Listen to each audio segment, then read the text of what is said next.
礼拜时间记得到啊吼，那请咱备办咱的心来敬拜，密祷。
妖花是水会架卡伫你的布片，是水会徛起伫你的圣山，就是所行正直、所做公义、心内讲诚实的人。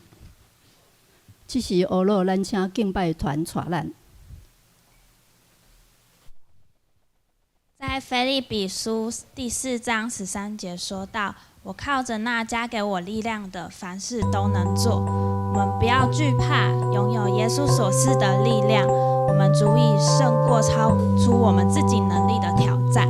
如果方便的话，我们可以一同站立起来，来敬拜我们的神。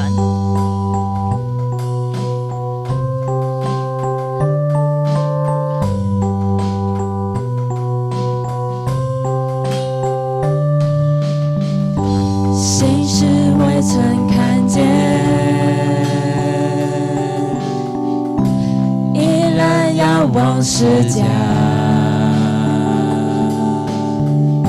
心事完全交托，神之主已掌权，我靠着那加给我力量的，凡事都能做，或风浪或低谷，主平安在我心，我靠着那加给我力量的，凡事都能做，心在主的旨意，我凡事都能做，心事未曾看见。我们依然仰望十架，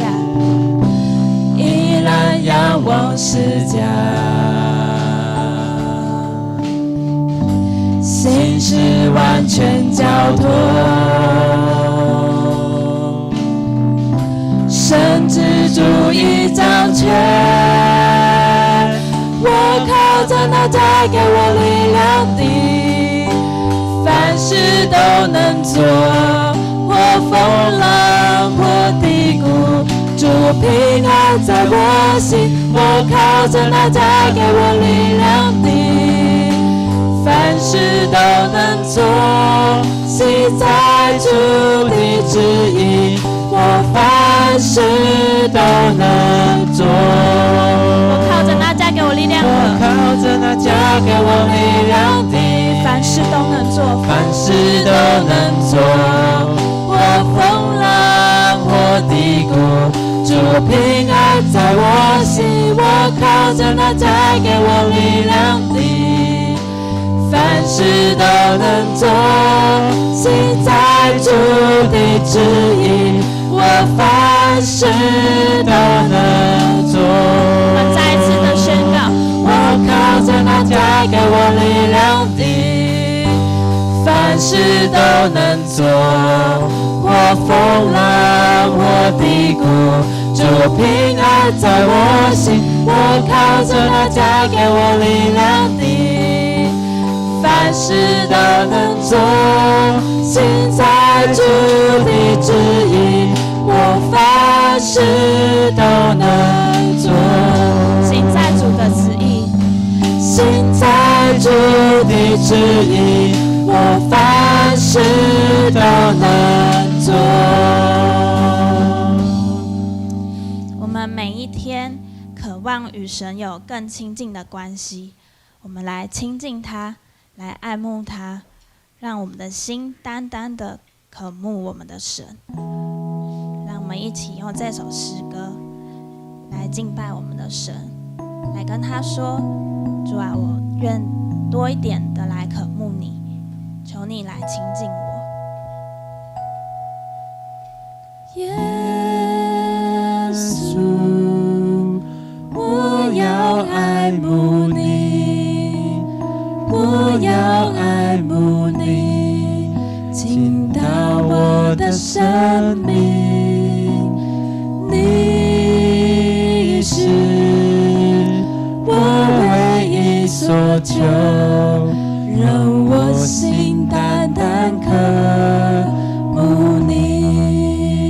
再一次，耶稣，我要爱慕你，我要爱慕你，进到我的生命，你是我唯一所求，让我心单单渴慕你。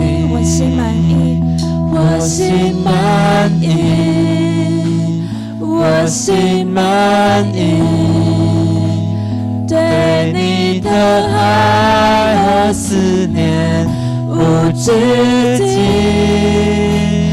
让我走向你的身旁，贴近你，主啊，我渴慕寻求你。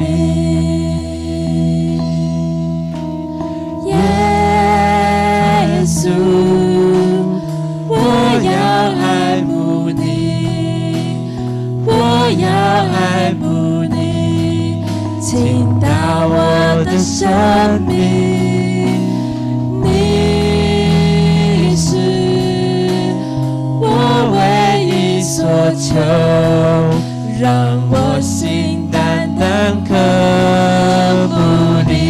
我心满意，我心满意，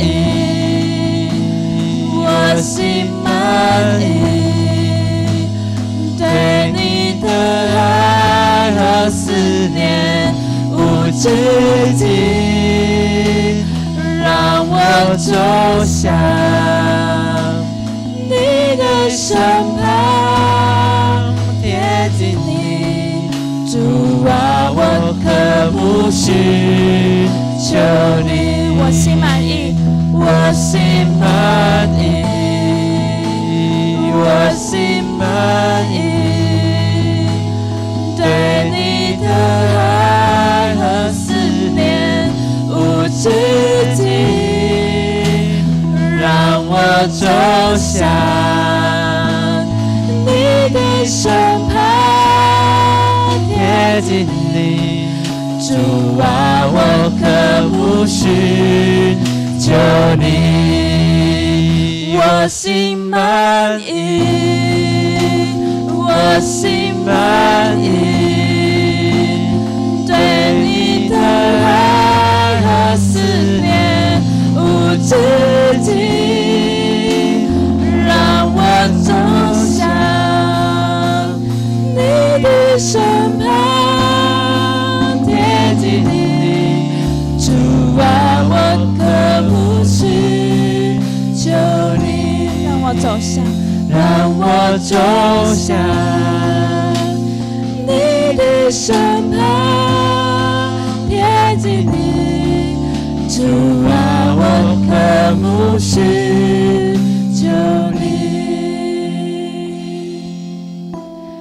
耶稣，我要爱慕你，我要爱慕你，倾倒我的生命。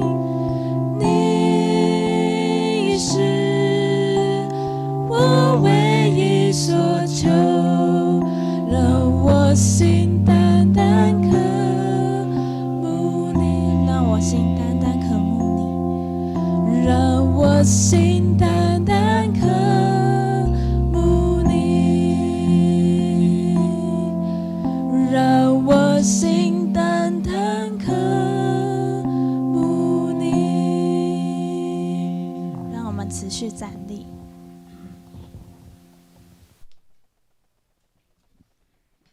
这是咱用使徒圣经来告别咱的信仰。我信上帝全能的爸，创造天地主宰。我信耶稣基督，上帝的独生囝，咱的主。伊对信神投胎，对十四女玛利亚出世，伫本州彼拉多林内受苦，顶十字架死埋葬轮虎。第三日对死人中国活上天，打坐伫全能爸上帝的大屏。伊要对遐过来审判活人甲死人。我信信神，我信神，共同的教会，圣道的相通，罪赦免，肉体国活，永远的活命。阿门。请坐。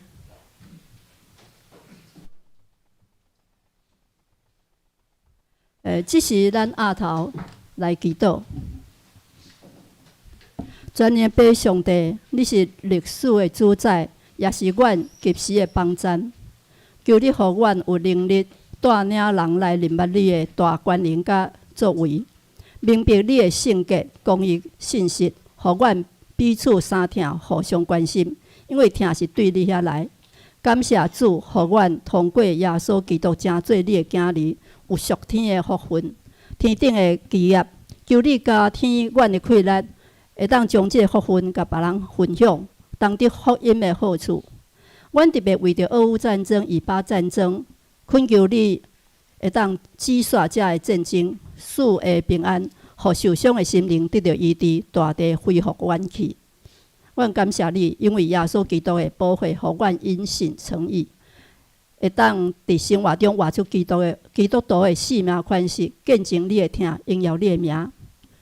恳求你通过蔡长老的会当阐明奥妙的真理，互你的话语藏伫阮的心内，做阮的帮站，也激励阮中间拄着困难的人，互阮身心灵全然勇行。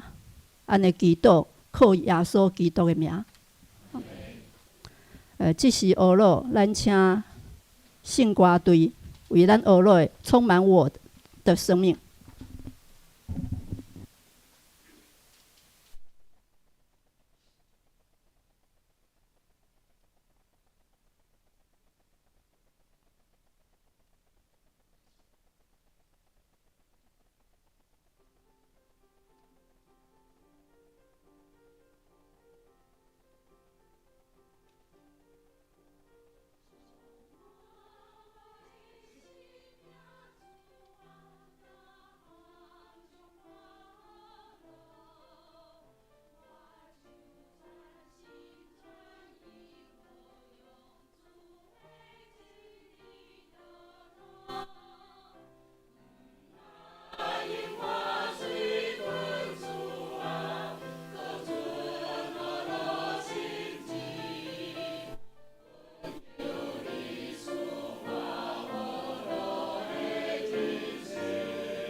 这是咱来读上帝的话语，记载伫罗马书3章21至26节。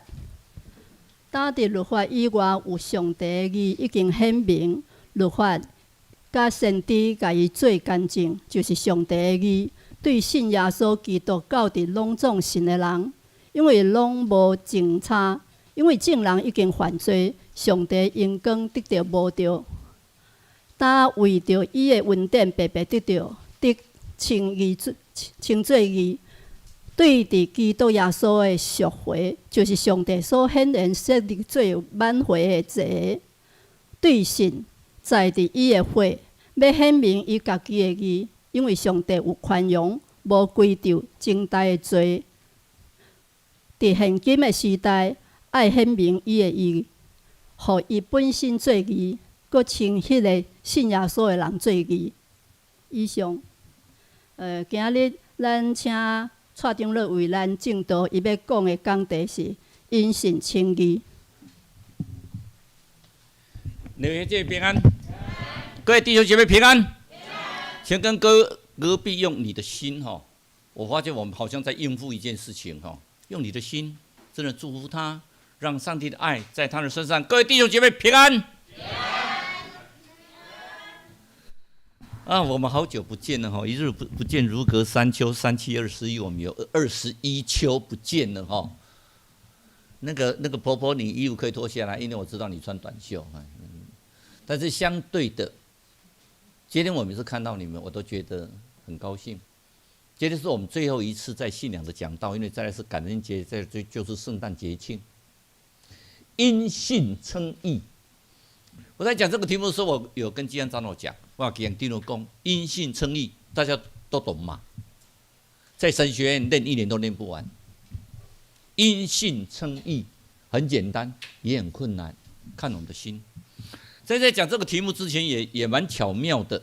昨天我去参加那个恩友智慧的20周年的感恩礼拜，刚好碰到那个一个教授有没有好？就是对，教授跟我讲说在讲因信称义的道理，我突然就翻开我的手机，因为我会先把我的讲道放在我的手机里面。说我们明天要讲因信称义，他赶快跟基安讲说，明天要讲的道要传给他。因信称义，我从50张的 PowerPoint 一直剪到现在，到昨天到今天剩下15张，我还怕讲不完。但是无论如何，这是我们很重要的一个真理。我们当基督徒的人，不管你从主日学开始听到因信称义，从马丁路德的改革95条听到因信称义，因信称义，在我们基督徒里面，我们应该生根在我们的心里面。有一天一个特会，好多人非常热烈敬拜赞美，都是最美的乐团，交响乐团出来敬拜赞美团，哈利路亚，阿们，整个人非常的轰动。牧师在台上讲：你们信主吗？相信。你们相信上帝的救赎吗？相信。你们相信天国快来临吗？相信。你们相信末日的审判吗？相信。哇！全场轰动，突然天空声音，上帝的声音出来，一听就知道上帝声咚出来。上帝突然出声了，就跟你们讲，上帝说：你们愿意上天堂吗？啪！整个体育场就听到这个声音，前面的人有点愣住了。你们愿意上天堂吗？如果你们愿意上天堂，我现在立刻，你们举起你们的手，我现在立刻让你们上天堂。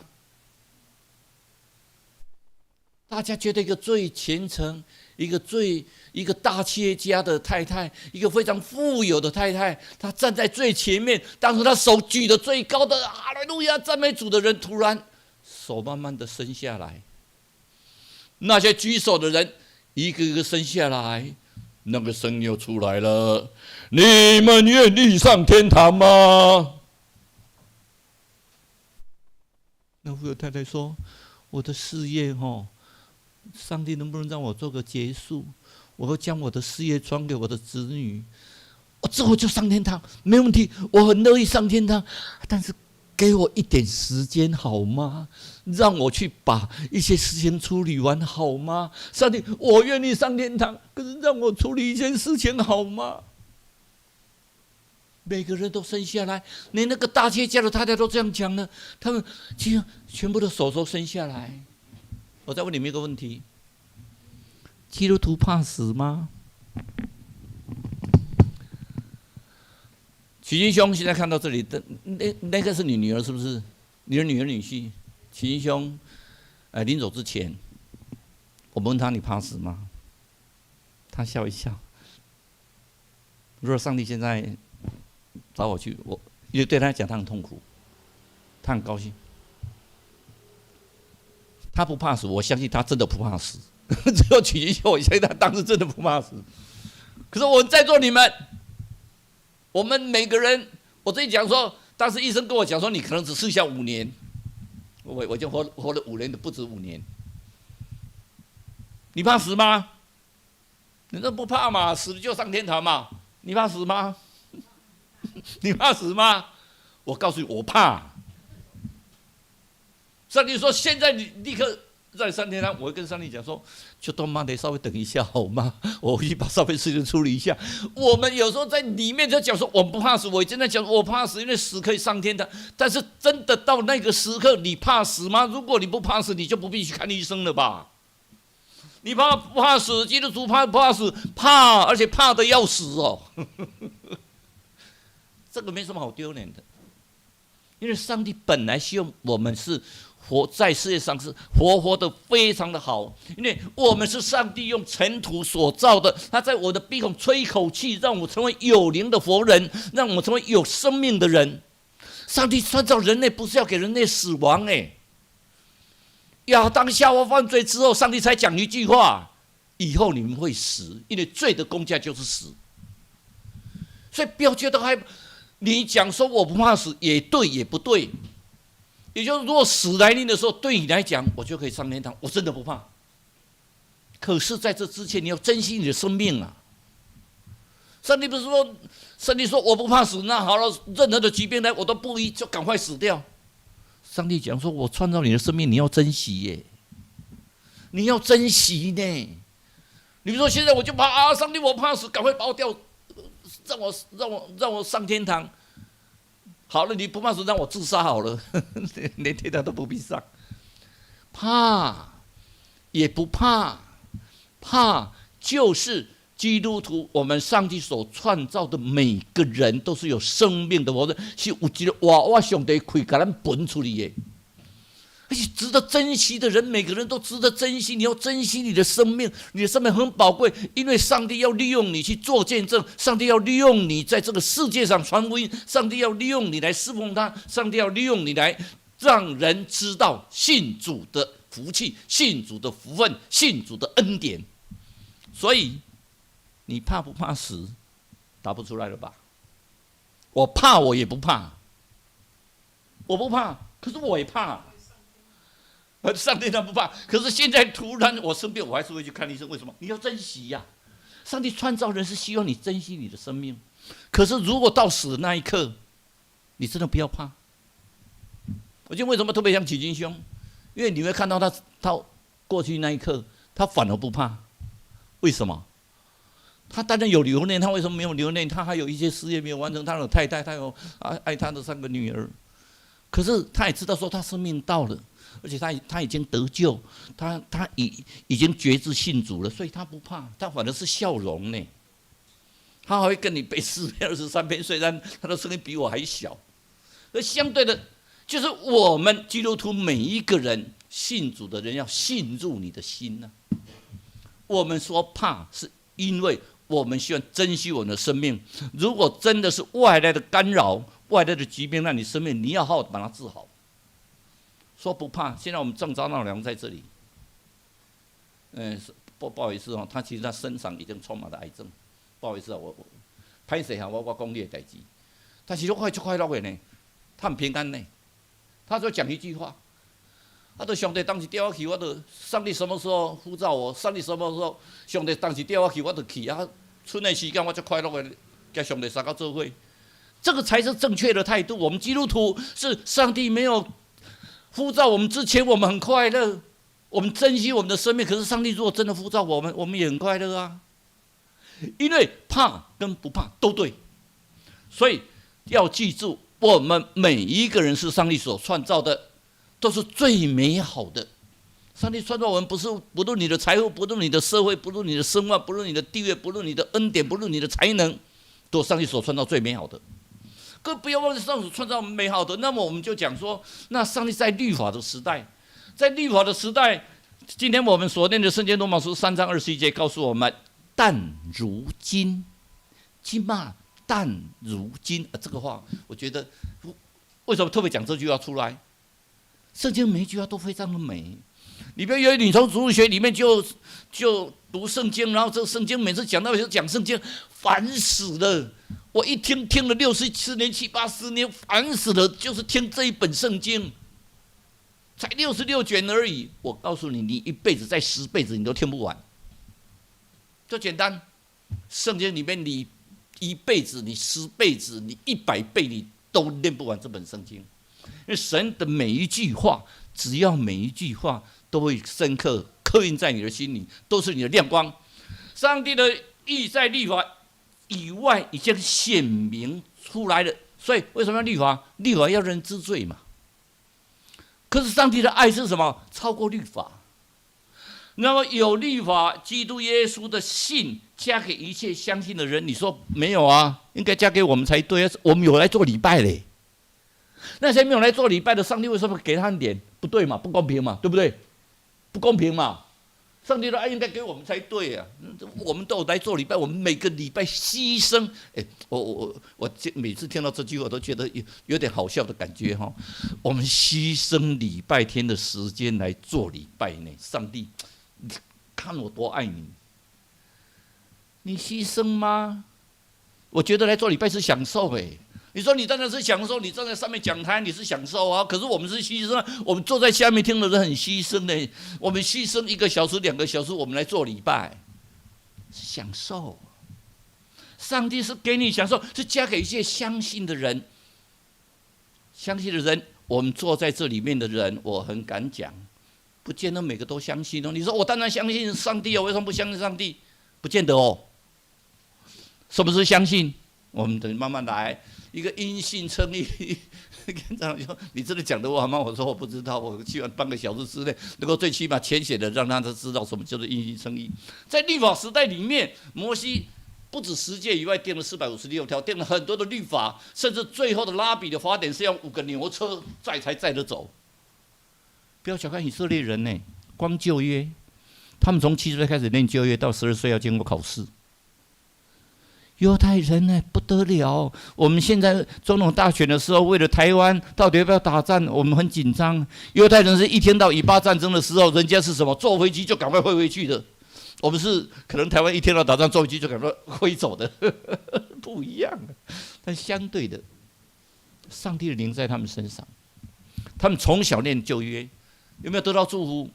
以色列人得到祝福，以色列人头脑聪明的要死，以色列人做的事情，你会觉得说，我们不错了。用塔木德那本书，就让以色列人可以得到非常的富有。可是他们富有不在财富上，不在学识上，其实以色列人的富有在敬拜上帝上。敬拜上帝，他是毫不怀疑的，他们非常敬拜上帝。那我们但今日，现在我们不一样，是什么？恩典的时代。耶稣的救赎，我们得到恩典，恩典白白得来的嘛，所以没什么大不了啊，没什么了不起呀。人讲哦，免费的最贵，免费的最贵，你们一定要相信这句话，不要钱的最贵，免费的最贵。每次一个大演唱会，我们就会收到一些公关票，坐在中间那一排，可是我都喜欢自己去买票。人家辛辛苦苦的演出，你难道贡献一些钱不应该吗？为什么一定要公关票来，再坐在中间彰显你是一个社会地位很好的人？社会地位又能怎么样？当你有一天不在这个职位上的时候，我告诉你，别说公关票，你去买票不见得买得到，还要抢票。但相对的，在恩典的时代里面，耶稣的救赎让我们知道说，耶稣的救赎，可能在这里是真宝贵的恩典，非常宝贵的恩典。所以奥古斯丁我们都知道很有名的一本书《忏悔录》，就《忏悔录》里面开头就讲一句话，在《创维录》里面讲这句话非常漂亮。神啊，你是为人类自己来创造人类，记住哈，神是为人类来创造人类。人类除非找到上帝，或者我们没有办法得到安息。你说我很强，如果你没有找到上帝，你没办法得到安息，这是很肯定的。阿们。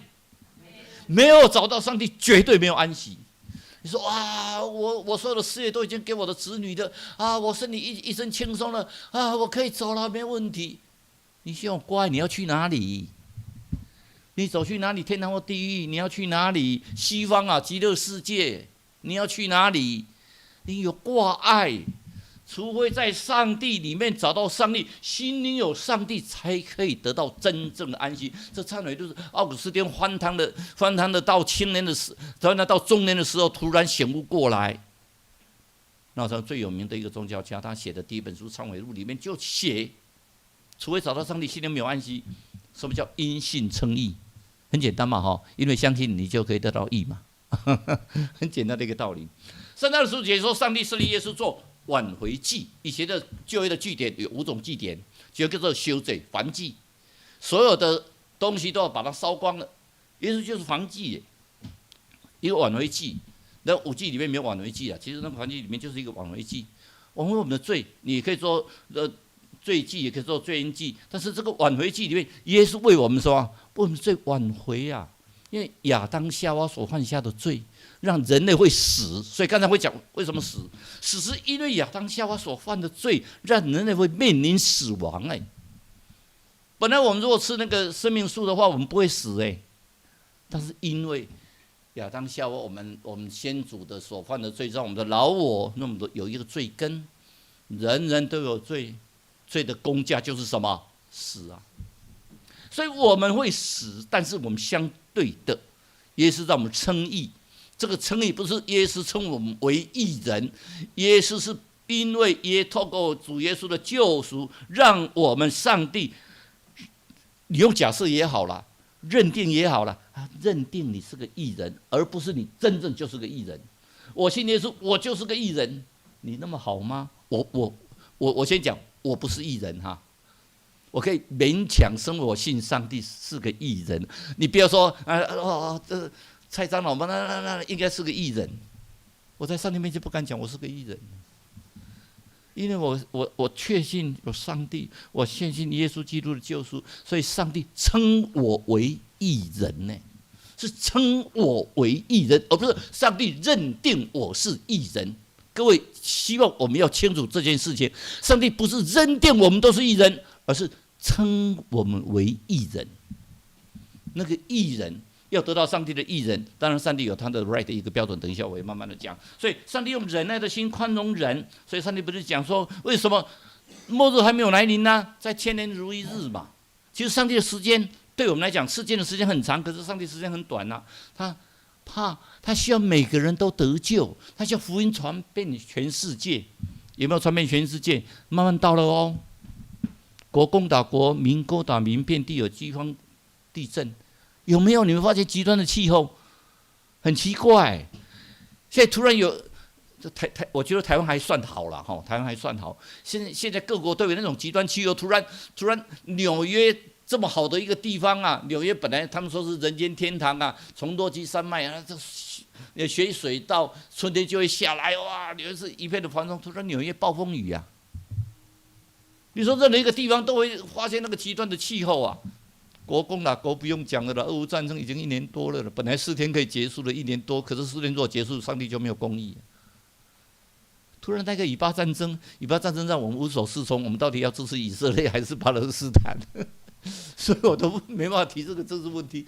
这个儿童业就是不应该炸，可是我们心理上，说真的，我们心理上多少还是认同以色列。可是以色列也不能残害平民呐、所以你到底要替以色列祷告，还是替巴勒斯坦祷告？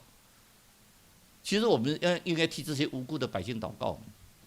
可是另外一个角度，为什么军人就该死？所以28战争罪里面是说杀平民就是战争罪，那杀军人就不是战争罪哦。这个你会觉得我们人类定的标准很奇怪嘛？军人就该死，难怪大家都不敢从军。这个我们人类定标准，我们人类为什么不能和平？就像那个启示所讲的，那个狮子跟绵羊两个人躺在青草地上，都是好朋友，我们为什么不能这样做呢？那什么叫做义？义很简单嘛，英文叫 right， 是对的嘛。什么叫 right？ 是上帝认为什么叫做对的，才叫做义耶。义不是你自认为义耶，不是蔡崇义那个义耶。蔡崇那个义是不义的义耶，蔡崇义的义不是义，义是上帝认为是对的。所以上帝有跟我们讲什么是对的。哎，第二个来了，上帝是对的，可是我认为是对的吧？你认为是对的吗？是对的，上帝是对的。上帝认为是对的，上帝有他的标准。上帝对的是每个人心中都是有他的标准，每个人的心里的衡量都不一样。但是箴言告诉我们说嘛，人所行的在自己眼中都看为正的。你看我都在行善，我每天规规矩矩，我在家里是个好先生，是个好爸爸，是个好丈夫。我在工作场所是个好工人，大家都非常称赞我。但是就是对的吗？就是上帝眼中看的是对的吗？大家都说你是好人，不得了的人，就是对的吗？不，上帝唯有耶和华衡量人心。就像当初那个撒母耳要去立大卫为羔羊的时候，他那个8个兄弟每个人又帅又高又大，上帝看一个一个看，不是不是这个真的吗？还有一个又瘦又小的在牧羊，会这个人吗？啊，你把他叫回来好了。一叫回来，哎呦，就是这个，不会吧？他的兄弟们，他的哥哥们都是英俊潇洒、高强、智慧非常好，应该是他们立为王才对，怎么会是一个这个瘦巴巴的小孩子啦？上帝说，上帝看人不像人看人呢，上帝看什么？看内心呢。我们人看外表所以我们说颜值高好不好？很好我们有统计过，要求职的话，颜值高一定占便宜。所以我去求职一定不成功，颜值高的一定占便宜。可是上帝不是看颜值上帝看什么？看内心上帝知道你内心在讲什么。你在教会每个人都是温和善良，每个人都是绵羊出去不要当豺狼我们有时候是披着羊皮的豺狼，在教会里面看到大家一团和气，大家都说平安嘛，不像我们再来一次平安看看，大家都是笑脸，平安，你看大家都笑脸嘛。你有没有出去外面对每个人平安都是用着笑脸，用着爱心，真的跟他在平安？这我们要思考的一件事情什么就是称义？称义，因信称义。称义是什么？是强调把一切公义的地位给人，那是跟神有关系，跟神的儿子是有关系，跟我们的信心有关系，在我们的福音上是显明出来的，是称义。因为耶稣基督的救赎让我们称义所以上帝是因为在这个福音之上显明义人并因信而生。我们所谓的信是因义人，是因为上帝称我们为义，是因为我们相信。这个相信从内心的确信。你内心有确信相信上帝吗？其实等一下我们会讨论这个问题，真的是确信吗？什么叫称义？称义里面也是称义，不是行律法，乃是因信。那简单嘛，那我就不要行律法了嘛，我就相信耶稣就好，我就会称义嘛，是这样吗 ？No， 耶稣来说，我不是废除律法亚说公赛，我是要成全律法。律法没有错，只是我不否认律法很难实行，只一件事情就好。十诫里面叫你不能说谎。各位在座的敢举手说我这辈子都没有说谎话的，请你举手。你们怎么那么没有胆？我也不敢举手啊，因为有时候我在台里躺着，等一下电话来你讲爸爸没在咧啦，这个好像很平常嘛，每天都在说谎话吧。十诫都很难守了。你不要讲说那个456条的那个生命拉比的法典，还有那个5流车的整个拉比的法典，我们连十诫都守不了。十诫告诉我们什么？第一条很简单那个什么，上帝是唯一的神你有没有守安息日你有没有守？当然你不认可这说安息日以前是礼拜6的那个礼拜5的那个太阳下山到礼拜六是安息日，但是因为主耶稣的复活，我们就用礼拜天。好了，不管礼拜六、礼拜天安息日还是主日也好，你有没有守？尤其 COVID-19 之后，我们变成做礼拜是什么？是上 YouTuber 在做礼拜，是上 Facebook 在做礼拜，是直播在做礼拜，然后或者看好消息然后跟上帝讲说：“你们翘着脚啊，保归气呀，嗑瓜子。上帝，我做完礼拜了嘿。”你是替上帝在做礼拜，你不是享受上帝的礼拜。这礼拜是一种享受。什么是信？这信才好玩，信大家都会背嘛哈。那希伯来书11章1节告诉我们，信是所望之事的实底，是未见之事的确信。你不是都会背吗？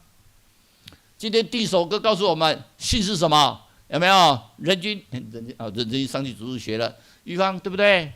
今天第一首歌就告诉我们信，就是你们信啊，是所望之事啊。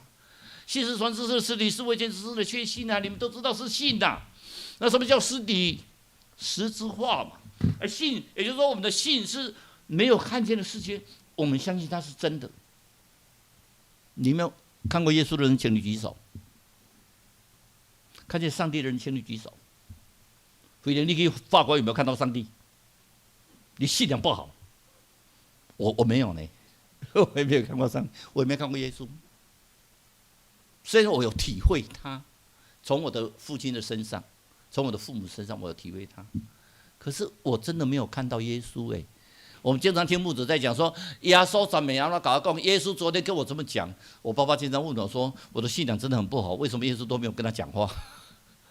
没有呢。但是我们相信一件事情，各位，我问你，信就称义嘛？魔鬼相信不相信上帝？相信不相信耶稣的救赎？魔鬼相信吗？当然相信嘛。那魔鬼能不能称义？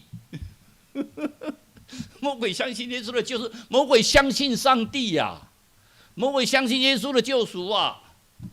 如果魔鬼不相信，他不会耶稣在40天快点受试炼的时候，跟他讲说你是上帝的儿子，他就讲得很清楚啊。但是耶稣在赶鬼的时候，魔鬼跟他讲说：“哎呦，你的时还没到啊，你怎么可以赶我走？”魔鬼相不相信？相信啊！但为什么雅各书第2章19节说你信神只有一位？信的这个前面在讲说信心的行为，爱人如己的行为，之后就到19节里面就特别讲到这句话：你信得很好，连魔鬼也相信啊。但是他相信什么？那个我们的那个和合本翻译说战惊啊，战斗的战，惊慌的惊，惊啊皮皮错啦。魔鬼相信，但是他皮皮唰，他发抖啊！为什么？他知道他的日子不多了，他相信，可是他知道上帝来是要审判他的，所以不是那个信，不是单纯的信，信是从信入的信。所以我们就看到，魔鬼相信上帝的时候，我们就看到一个人，叫雅各。雅各大家都知道雅各的天梯嘛，有没有？雅各就跑出去了，因为他要夺那个长子的名分，就跑去牧羊，结果被他岳父骗了2次。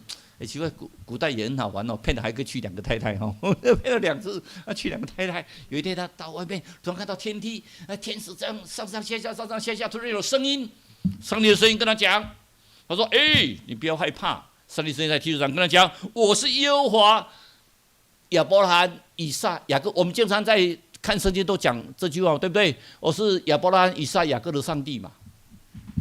你们认为雅各相信上帝吗？你应该相信嘛。他从亚伯兰、以撒身上，他相信上帝呀。他是第3代的信徒啊，我也是第3代的信徒啊。我们在座很多都是第几代的信徒啊。你相信上帝，因为你是第几代的信徒嘛，对不对？你相信上帝嘛？你是第几代的信徒？你是第1代，你是第1代的信徒，我真的很佩服。但是第2代、第3代很多啊。我们相信上帝没有错嘛。美女姐是第1代的信徒，你看她非常热心。可是第2代信徒，常常咱台语讲一句话嘛吼，一代小，2代领，3代无眠，4代你写我无用，5代性命满处经嘛。到第5代的时候，那第1代的时候非常热心，到第2代的时候你要请我来做礼拜，都还要用请的嘞，打电话拜托你来做礼拜。到第3代的时候，就到底他相信不相信，上天无明，已经不清楚了。到第4代。你要请我来做礼拜，你抢我不赢，我没有空，不好意思。到第5代，信弥摩出经全部都信，耶稣、菩萨、释迦牟尼佛、观世音、那个亚伯拉罕、那个穆罕默德，全部都信，反正总有一个猜对了。你不要以为真的，我们那个监察院的斜对面那个就是全部都有，就摆了一堆神子哎，包括耶稣呢。人家跟我说，哎，你们耶稣也在里面，我们耶稣为什么不是你们的耶稣？所以你看到耶稣跟他讲这句话，你们就可以想得到，其实当时的雅各对上帝的信，是因为从先祖而来的信，跟我们很多人一样呢。因为我们信是从先祖而来的信呢。那个信是什么？我爸爸相信上帝，所以我从小就去主日学，我就去相信到我死了啊，就是告别礼拜，我上天堂，是这种信呢。可是我们看他到埃及以后，他最后跟那个约瑟的祝福，从这段话48章那个创世纪48章15节里面，我们就可以看得很清楚。他跟约瑟祝福说：“愿我亚伯拉罕或以父以撒的神，以撒的上帝，就是我一生牧养我直到今日。”他信入了，他跟上帝的生命连接在一起了，那才叫做信。你什么时候跟上帝的生命连接在一起，那个才叫做真正的信，而不是我相信，信不信？信啊！信上帝的请举手，我立刻掉到去天堂。上帝，等2分钟好不好？我回去办这个事情，立刻来，我就可以上天堂。信入到你的心呐。所以那个很重要，什么叫做因信称义？你看我们刚才有讲说，信是未信之事的实底。然后，可是我们讲到义的时候，我觉得我们中文发明这个字很漂亮。义是什么？扬我，羔羊为我而舍命。菜虫是我的辈分，所以我小时候小学时代，人拢叫菜虫。可是你不能这样叫我啊，因为我们那一辈全部是菜虫啊。可是义是我阿公特别替我取的，那个 TKC 的创办人，我们总会 TKC 创办人，他说什么？为上帝而舍命是义。你要行公义，但是不要忘记存怜悯慈悲与上帝同行。所以当时我考上法官的时候，人家讲说：“哎，你老公替你取的名字取得很好哦，让你可以当法官。”没有，当时的义，我阿公的信仰里面告诉我是为神而牺牲的，所以叫做义。什么因信称义？人原本就是个罪人呐，没办法得救。上帝的恩典跟祝福，在我们信耶稣的时候，让我们在面前称为一个无罪的义人呢。这个无罪是当作我们无罪，而不是我们真正无罪。我觉得我要讲的就是这个而已。你不要以为你就是义人，当作你是义人，因为你真的从心里相信上帝，你就是个义人。会不会犯罪？会，所以我们要经常的认罪悔改。所以神的义在福音上已经显明了，显明出来，让我们知道罪的工价就是死。所以我们赎罪的代价是因为耶稣的救赎，然后我们可以得到那白白的恩典。这是一个救赎的恩典，显明上帝的公义跟慈爱，凭着耶稣的血所为的。各位记住，神的恩典重要是什么？活出基督的爱。在雅各书第2章，你从第1节念到18节，在第19节跟我们讲说魔鬼相信战经嘛，可到第1节到18节都告诉我们，信心没有活出来的是死的，信心真的要活出来。我昨天去参加那个恩友教会20周年，其实我本来认为他们绝对撑不过2年，那是我当时的相信。那时候在民生教，我跟那个李泽龙牧师，那时候基安长老也在，那个侯学明长老也在，我就跟他们在谈，他们那个恩友教会那时候好像第7年、第8年嘛。我说你们撑得过2年吗？收容那这些游民都是大家不要的那个，进去里面都是味道。李安长老说没有啊，味道已经没有，减轻很多。那个新领就说有啦，还是有味道，因为那个味道已经深入那个椅子里面。是因为他闻久了，感觉没有味道。我们刚进去的人一定有味道，不好的味道嘛。可是恩友教会在放那个他们的成立的那些影片的时候，我不自觉就掉下泪来。为什么会掉泪？感动有，可是更多的是惭愧。我们一张嘴巴，我们爱，我们有活出来吗？我们爱，我很会讲哦，讲爱我最会讲，讲到我也很会讲，可是有活出来吗？我有抛弃一切吗？我太太说你应该是很好的，你大部分的钱都在奉献。奉献是一回事哎，你有真的做吗？我今天跟迪安他们在讲，如果有一个人真的自愿去恩友教会服侍2年，你不要2年了，2个月，就在那边服侍2个月，来给我点奖品。那些人是好两百逼位。精神忧郁症的、吸毒的、那个1毛钱都没有的、精神病的，什么的一大堆。他讲的话你都听不懂，你跟他讲他也听不懂，他跟你讲你也听不懂。可是那是上帝所喜爱的啊！你能为他去服侍吗？你能真的是信入？信入是依靠上帝的对你的感受哦。然后更重要的是什么？活出上帝的爱。每次主日学上那首活出爱，从天而来的爱，哇，大家唱得好高兴。我们会不会唱？会啊。会不会讲？会啊。会不会讲爱？会啊。有一天我就经常跟祷告跟上帝讲说，上帝，我能不能抛弃一切，我真的去服侍你？其实我真的还是有点舍不得，所以我是个失败者。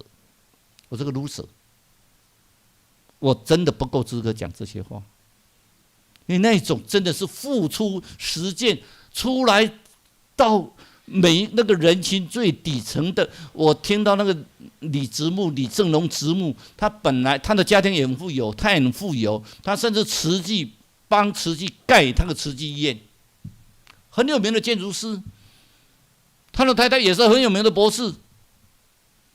2个人说为了传道不生小孩，2个人现在都当牧师。你是不是将所有的钱都奉献，1毛不剩？撑2年，结果已经20周年的纪念。我呢，我今天跟上帝讲说，当大卫准备材料建圣殿的时候，上帝跟他讲：“就多嘛得，稍微等一下。谁建圣殿？所罗门。所以我小孩去念神学院，我不知道上帝的意思怎么样，我不知道。我希望他真的是奉献。他虽然是他有一个很高的学历，他有一个很高的职位，可是我觉得奉献，诚心的奉献。我最后跟各位讲一次，我愿台湾这块土地每一个人用你的爱心，真的是付出。今天不是在教会讲爱，我们希望我们的爱真真正正的去付出。我们一起来祷告。谢天父，我们感谢你，让我们今天能够在这里因信称义。希望我们的信是信入上帝照亮我们的心，让我们得到亮光。我们是信入，我们真正的相信上帝，相信主耶稣的救赎，这些白白珍贵的恩典，我们要保持珍贵的恩典，然后我们要活出我们的爱，让我们走出去，让我们的爱化诸行动。我们在祷告奉主耶稣的名求，阿门。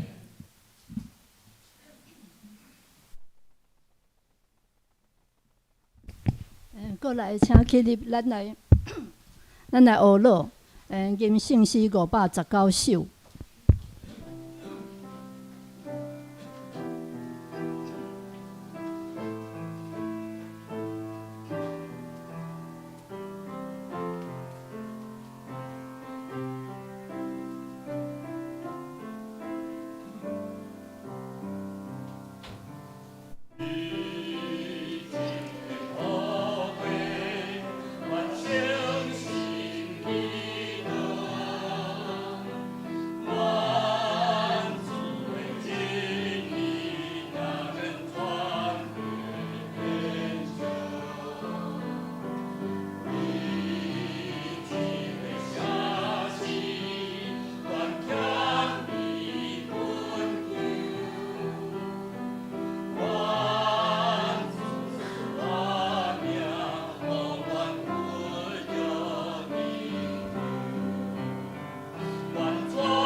请坐。过来，咱准备心来奉献。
咱来唱上迎来回应上帝听，来，主切肯愿，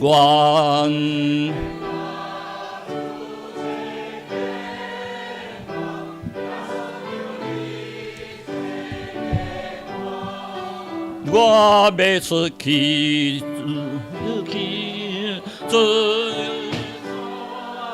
我的心定甲出去，我因主充满我，充满我，主充满我，让你心里充满我，我要出去。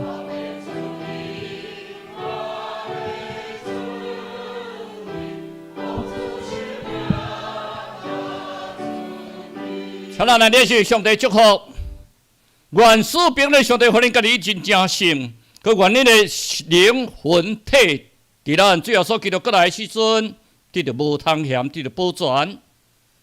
愿主耶稣基督的慈爱、上帝的恩典、圣灵的保守与你们每个人同在，从今时直到永远。阿们。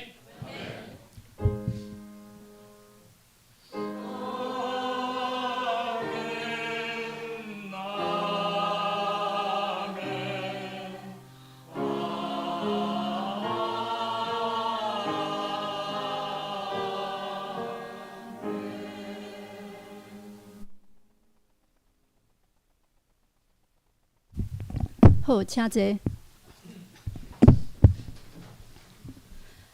这是咱来报告吼。今日有一位朋友吼，伊是社区的学员吼，黄玉徐小姐。好，欢迎。伊社区的学员有参加烘焙班，还有桌游班啊吼。后摆请你会当定定来参加阮的崇拜。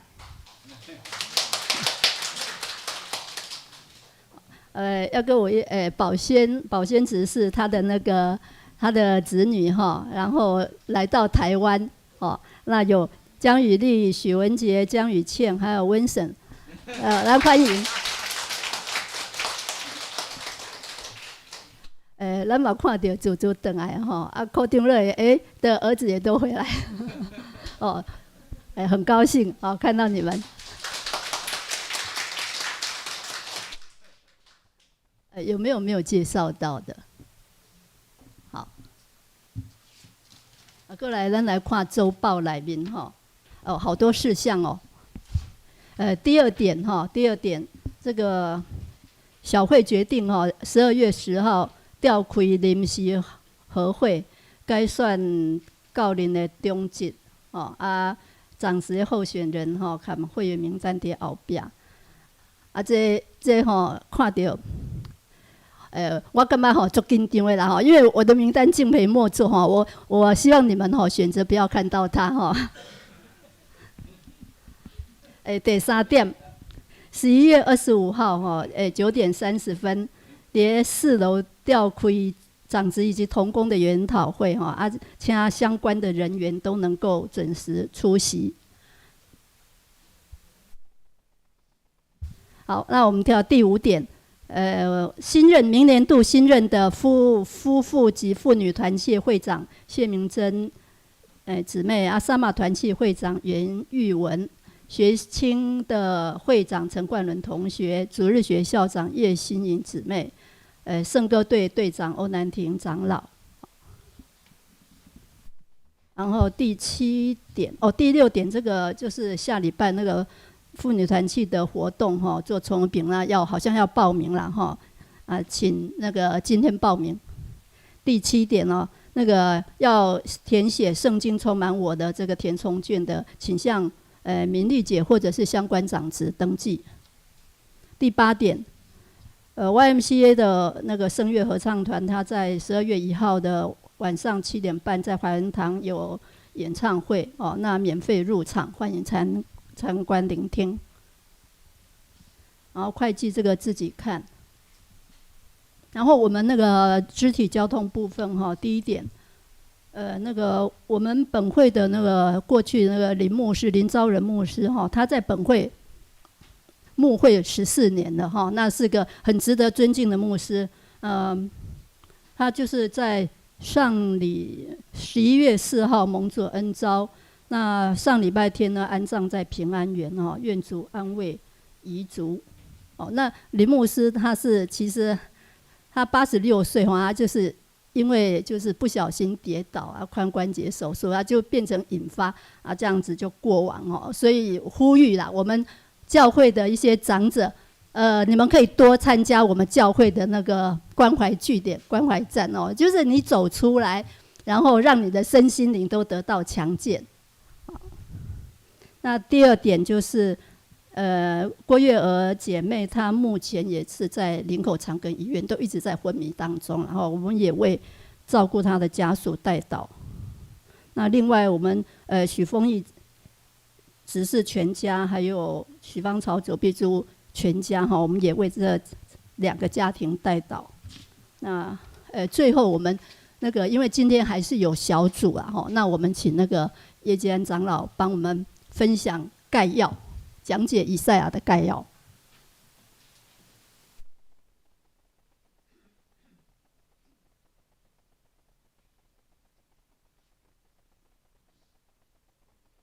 这平安。咱顶礼拜有到第8章啦第8章到12章特别咧讲迄个求那个犹大以色列这个要仰望神神必惩罚亚述。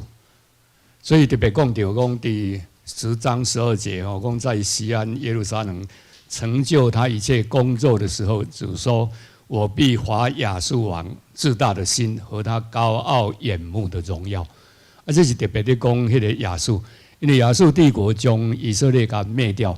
为什么会将它灭掉？其实我们读以赛亚书的时候，我们将每一个人把他当成主角了。你就是那个以赛亚。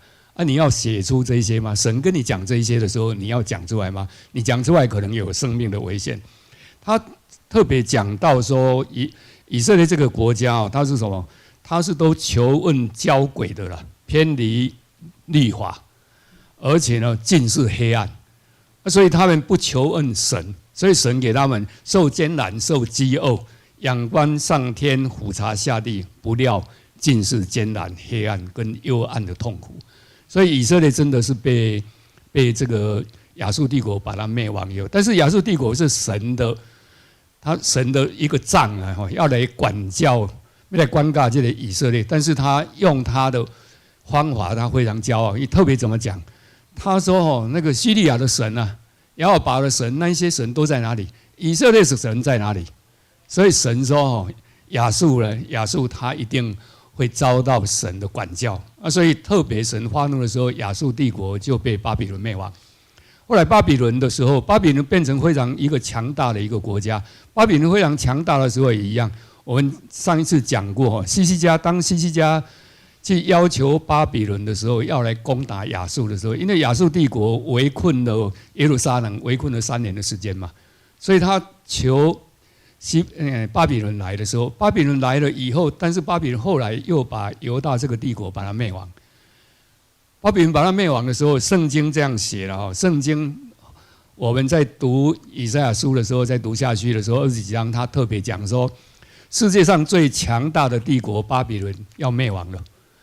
里面他形容怎么样？他说：“你以前所有的国家看到你都要站起来现在呢，你下到阴间的时候，阴间的所有在阴间里面这一些已经去世、被你灭亡这一些首领也站起来。”看说这一个以前叫万国都害怕的人，现在怎么这样没有能力呢？跟我们一样。所以他接下去有一句话，他说：“你改你捆你铺的是虫啦，你铺在床铺底下是虫，你盖的是什么？是蛆，比我们更惨。而且呢，你连葬身的坟墓都没有，我们还有坟墓，你都没有。所以都是他给巴比伦的一个预言嘛。后来巴比伦确实也是这样巴比伦也确实这样，因为巴比伦被马代波斯把它灭亡了，波斯帝国把它灭亡了这个我们在读下去的时候就可以看出来。但是他也有一个应许，他说应许呢有一个耶西的亚瑟根基，就是大卫呢会出了一个弥赛亚，会出了一个救世主这个是在第10章的时候他就特别这样讲而且他也为埃及，后来埃及也一样灭亡，埃及当时也非常强大。当亚述帝国灭亡的时候，埃及变成很强大，他就跟巴比伦对抗，所以后来埃及神的预言，埃及也会灭亡。但是神有应许啦，当以赛亚为他们求的时候，他说他心里悲痛为亚述帝国、为埃及来求。所以神怎么讲？神应许说，从埃及到亚述有一条大道，有一条大道了。结果他说亚述呢是他的百姓了，他的百姓，埃及也是他的百姓，他的份额了再来呢，以色列呢是他的产业这3个国家呢，这3个国家都会一同到锡安，在那边敬拜神。我们现在看起来就有了，因为埃及后来信了回教回教的神，我们知道阿拉也是耶和华神嘛，回教也是一样那个巴比伦亚述帝国那一边呢也一样，伊拉克、伊朗那一边也一样，也是回教国家，也是敬拜神的再来呢他们都一同到哪里？到耶路撒冷，到锡安山。所以在耶路撒冷那一边，那个金顶清真寺那边，他们就在那边拜那个犹太教也一样，基督教也一样这3个一神教都在那一边敬拜耶和华神，就是按照以赛亚所预言的。那我们知道，我们现在也一样我们为我们整个台湾，我们一样来求，然后求神按神的慈爱公义降临在这个地方，就像我们刚在唱的那一首愿了。如果没有这一些的时候，当神管教的来临的时候，我们就麻烦了。所以圣经里面怎么讲？他说摩押当时也一样会欺负以色列他说摩押一夜之间归于无有，一夜之间就像现在巴勒斯坦那边一夜之间归于无有了，你要跑都跑不掉所以我们知道唯有公平、公义跟爱信望爱才有办法让一个国家长久，也可以让神永远都祝福在这一个地方我以上是分享，谢谢。临时来穿插一个节目这个很难得。那个徐美智长老在我们教会，不当很大的帮助，也是我们信仰的一个楷模。我跟他比起来，我觉得我差很多哦。今天终于看到他又年轻了1岁，有没有蛋糕？有哈，请许长老出来外面一下，大家拍个手，来，许长老，哦，我很难得把你捉弄一下，欺负你一下啊。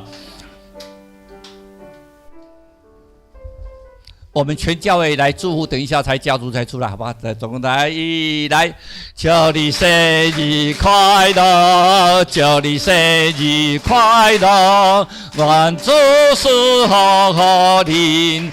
祝你生日快乐，祝你生日快乐，祝你生日快乐，祝你生日快乐，祝你生日有余来。Happy birthday to you, Happy birthday to you, Happy birthday to you, Happy birthday to you。要不要日语？严长老需要日语吗？我们要祷告之前，请今天来那个许长老的子女们都到前面来，好吗？也难得，也难得全家来，请都到前面来，请都到前面来，请都到前面来啊！帮我们拍个照哈，帮我们拍个照，我们一起来祷告，来帮我们拍个照，来。啊，这波在楼上，这波在楼上，来，你们来，大家都一起来。大家一起来，一起来，大家一起来，来哦，这波起来，来，过来一点，给妈妈站中间哈。把蛋糕弄出来，来，站在台上好了，来，好，啊，我们一起来做个祷告，来，一起来做个祷告。亲爱的天父，我们感谢你，这是一个非常美丽的画面。你用臃肿的祷告去找。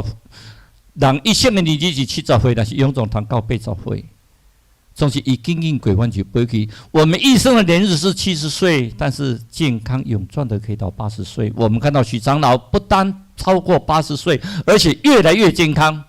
主求你纪念他，保守他手做的每一个脚步，纪念他，保守他的恩典、慈惠降临在他的身上，降临在他的家人身上，一生一世有主你的保护。跟随主你的脚步，永远得到主你的祝福。在他生日的日子，在他创造他生命的日子里面，我们一起来祷告纪念。我们这样祷告，奉主耶稣的名求，阿们。啊，生日快乐！下次有人要吃蛋糕，我都欢迎哈。要点个蜡烛来吹一下，要切一下，点个蜡烛来吹一下。这样来打。你们都不抽烟呐？有抽烟的人就有来打。那我们先这样好了，我们先唱祝福的歌好不好？好，来做个结束，来先唱祝福的歌。等一下我们再来切蛋糕。先唱祝福的歌，来圣歌队先唱祝福的歌。我们先一边也是一样嘛，许长老你就站在这里啊，也是祝福你啊，唱祝福的歌啊，唱祝福的歌，等一下再点，先唱祝福的歌来，我们先唱祝福的歌来。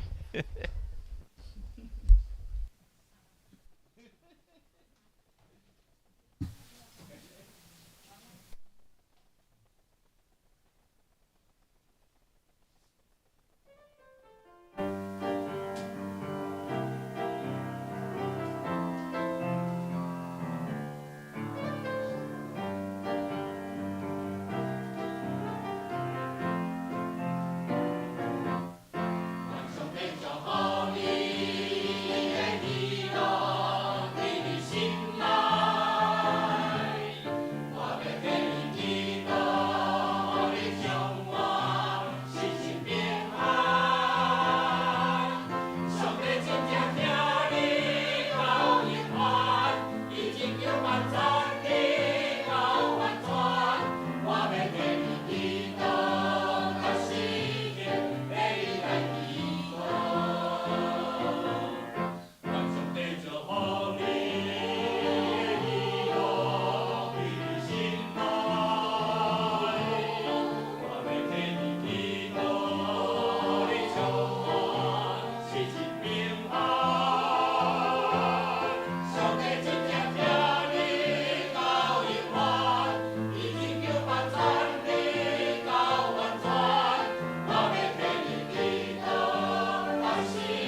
扣丢了，如果各位生日要来拿蜡烛来，我都很欢迎，因为我有蛋糕吃。宝娟姐，你生日什么时候？几月？好早。我本来想说7月看你上个那从新加坡来健身一下，7月太早了，7月不算。